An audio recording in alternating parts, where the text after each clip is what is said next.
Great. So could you just tell us a little more about what you do here at the BSU and what your position consists of? Well, I arrived here at BSU in January of 2006. At that point, I was an instructor, and I came in and was focusing on crisis management and crisis communication and negotiation because of my experience as a negotiator and love of that, and also interest in global hostage taking.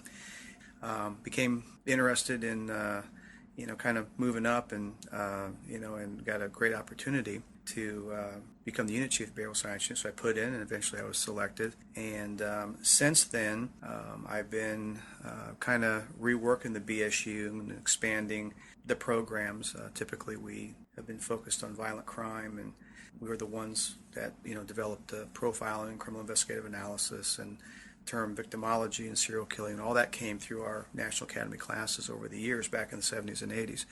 And so what I wanted to do as unit chief, and what I'm continuing to do, is move it forward and getting into areas like cyber and national security threats, in addition to doing our staple violent crime mission that we've always done.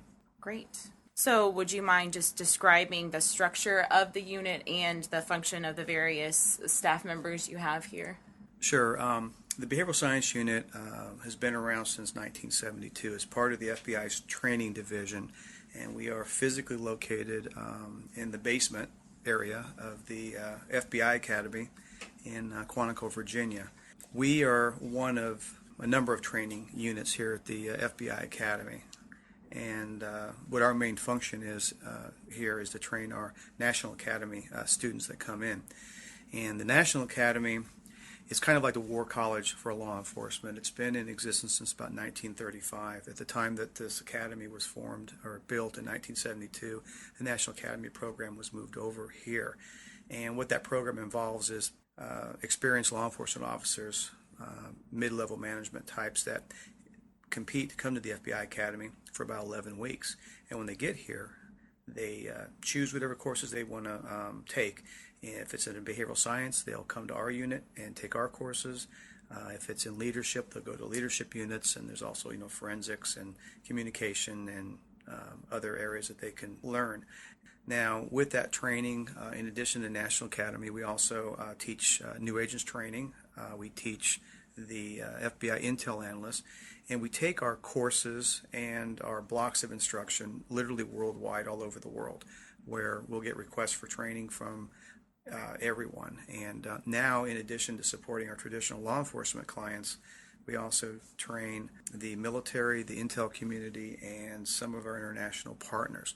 And that's what we do. That's our bread and butter. Now, along with the training, we also do research, and we also do consultations. And our tagline, or kind of the way we do business, is that if we train it, we research it, and if we train it, we consult it.